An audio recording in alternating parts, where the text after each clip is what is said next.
آله وأصحابه أجمعين. أما بعد فأعوذ بالله من الشيطان الرجيم. بسم الله الرحمن الرحيم. فاستجاب لهم ربهم أني لا أضيع عمل عامل منكم من ذكر أو أنثى بعضكم من بعض. سو منظور کر لیا ان کی درخواست کو ان کے رب نے، اس وجہ سے کہ میں کسی شخص کے کام کو جو تم میں سے کرنے والا ہو ضائع نہیں کرتا، خواہ وہ مرد ہو یا عورت ہو۔ بعضکم من بعض، تم آپس میں ایک دوسرے کے جز ہو۔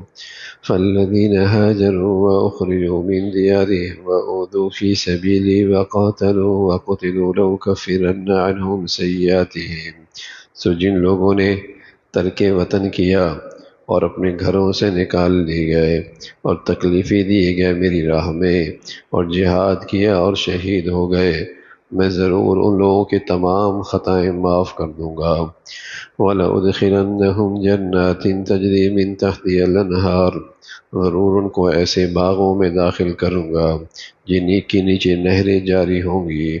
ثوابا من عند اللہ، یہ بدلہ ملے گا ان کو اللہ کے پاس سے۔ واللہ عنده حسن الثواب، اللہ ہی کے پاس اچھا بدلہ ہے۔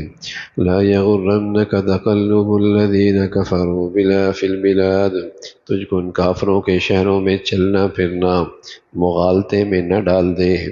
متاع قلیل، یہ چند روز کی بہار ہے۔ ثم مأواہم جہنم، پھر ان کا ٹھکانہ دوزخ ہے۔ وبئس المہاد، اور وہ بری آرام گاہ ہے۔ صاحب ایمان مرد ہو یا عورت، اللہ تعالیٰ ان کی محنت اور ان کی نیکیاں اور ان کے اعمال صالحہ ضائع نہیں فرماتے۔ اللہ کے قرب کا مقام مرد بھی پا سکتا ہے، عورت بھی پا سکتی ہے۔ مرد بھی اللہ کا ولی بن سکتا ہے، عورت بھی اللہ کی ولیہ بن سکتی ہے۔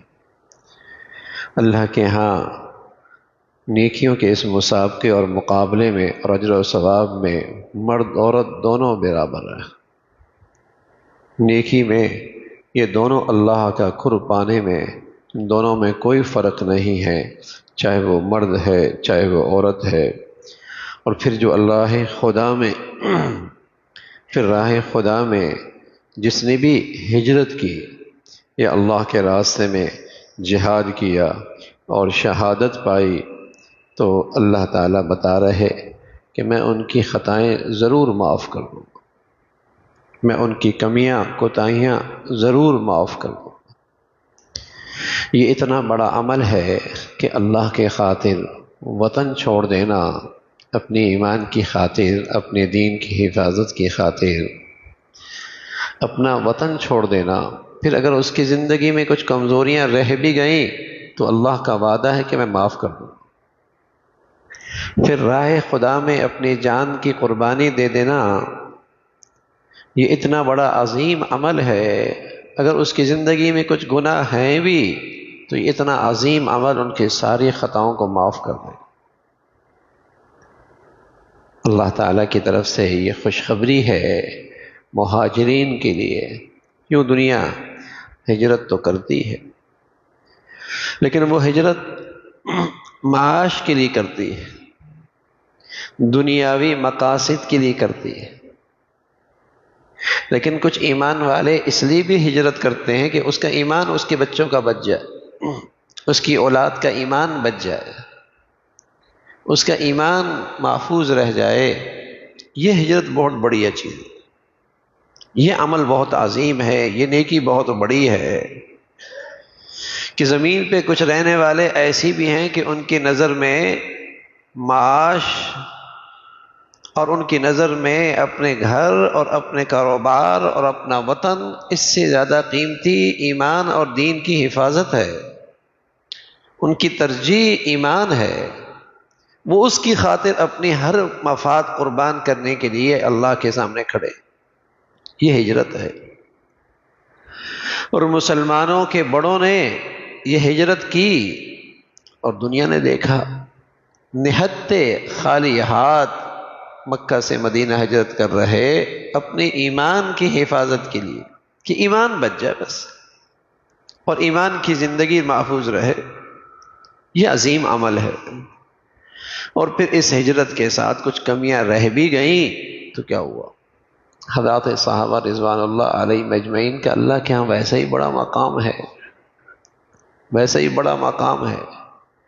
پیغمبر کی طرح وہ معصوم تو نہیں ہیں کہ گناہ کرے ہی نہیں، لیکن وہ محفوظ نبی کی تربیت کے بدولت ضرور ہیں کہ وہ گناہوں سے محفوظ رہتے، لیکن پھر بھی اگر ان کی زندگی میں کچھ کمی رہ گئی تو ان کی زندگی میں یہ نیکیاں اتنی عظیم ہیں، ہجرت ہے، جہاد ہے، شہادت ہے، بدر میں شرکت ہے، بیعت جسے کہیں کہ بیعت رضوان ہے، حدیبیہ کے موقع پہ اللہ کے نبی کے ہاتھ پہ جان کی بازی کے لیے بیعت کرنا ہے، جس پر اللہ کی طرف سے رضا کا ہمیشہ کا فیصلہ اور اعلان ہے۔ اگر پھر بھی کوئی بد نصیب آدمی ان صحابہ کی کمیاں دیکھتا ہے، کمزوریاں تلاش کرتا ہے، تو وہ ازلی بد نصیبی ہو سکتا ہے، وہ ازلی بدبختی ہو سکتا ہے۔ یہ اس امت کی وہ ہستیاں ہیں کہ جنہوں نے یہ عظیم ترین اعمال سر انجام دیے، جن کے بدولت آج تک دین کی بہار ہے، دین کی رونق ہے، یہ انہی کی ہجرت کی برکت ہے، انہی کی جانوں کی قربانیاں ہیں، انہی کی شہادتیں ہیں، اسی کے بدولت آج بھی دین کی یہ بہار موجود ہے۔ تو یہ اتنا عظیم عمل ہے، فرمایا میں ان کی خطاؤں کو ضرور معاف کر دوں گا اور انہیں جنت میں اور اس کے بہنے والی نہروں میں داخل کروں گا، اور یہ اللہ کی طرف سے بہترین بدلہ ہے، اور اللہ کے ہاں سے ملنے والا یہ بدلہ بہت بڑھیا ہے۔ بس اوقات اللہ کے یہ دشمن جو اللہ کے نیک بندوں کے بھی دشمن ہوتے ہیں اور اللہ کے دین کے بھی دشمن ہوتے ہیں، ان کی دنیا میں ٹھاٹھ باٹھ نظر آتی ہے۔ تو اللہ نے مسلمانوں کو فرمایا کہ تم اس مغالطے میں نہ رہنا کہ یہ بڑے مزے میں، لا یغرنک تقلب الذین کفروا فی البلاد، ان ظالموں اور کافروں کی یہ ٹھاٹھ باٹھ تمہیں مغالطے میں اور غلط فہمی میں نہ ڈالے کہ شاید یہ بڑے کامیاب ہیں، شاید یہ بڑی ترقی کر رہے ہیں، شاید یہ بڑے مزے کر رہے ہیں۔ فرمایا متاع قلیل، یہ بہار چند روزہ ہے، یہ چند روزہ ہے۔ قرآن مجید میں اس دنیا کی پوری زندگی کے بارے میں بتایا، عشیۃً او ضحاہا، ایک صبح یا ایک شام، یہ پوری زندگی، دنیا کی پوری زندگی، دنیا کی پوری زندگی ایک صبح اور ایک شام کل کی زندگی کے مقابلے میں محسوس ہوگی جیسے ایک صبح اور شام۔ تو بھائی ایک صبح اور شام کی کیا بہار ہوتی ہے اور کیا مزے ہوتے ہیں۔ تو فرمایا یہ چند روزہ ہے، یہ بہار بہت عارضی ہے، اس مغالطے میں نہ رہنا کہ یہ بڑے خوش نصیب ہو گئے۔ یہ چند روزہ کی بات ہے، اللہ تعالیٰ اپنے دشمنوں کو بھی ڈھیل دیتا ہے اور کفار اور مشرکوں کو بھی موقع دیتا ہے، لیکن وہ چند روزہ ہے، پھر ان کا ٹھکانہ دوزخ ہے، وبئس المہاد، اور بہت بری آرام گاہ ہے۔ اللہ تعالیٰ ایمان دے دے نا، ایمان دے دے، چاہے وہ اعمال کے لحاظ سے کمزور بھی کیوں نہ ہو، تب بھی کافر سے 1000 درجہ افضل ہے۔ بعض لوگ نادانی میں کہہ دیتے ہیں ان سے تو کافر ہی اچھے ہیں، ان سے تو کافر ہی اچھے ہیں۔ بھائی کافر کیسے اچھا ہو سکتا ہے؟ اس کے اندر کا جو کفر ہے وہ شرک ہے، اس کی 1000 خوبیوں کو بھی 1000 خوبیاں بھی ہوں تب بھی اس کی کوئی قیمت نہیں، اور ایمان ایک ایسا جوہر ہے، اس کے ساتھ 1000 کمیاں بھی ہوں تب بھی اللہ تعالیٰ اس کی امید ہے کہ کسی نہ کسی دن اس ایمان کے بدولت اس کی معافی ہو جائے۔ بس اللہ کرے ہم ایمان سے دنیا سے چلے جائیں، اللہ کرے جینا اور مرنا کسی طرح ایمان پہ ہو جائے، ورنہ یہ بڑی دولت ہے، یہ بڑی دولت ہے۔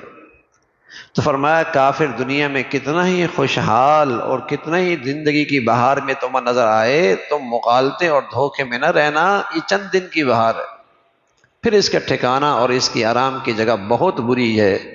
اللہ تعالیٰ دین کی حقیقت نصیب فرمائے۔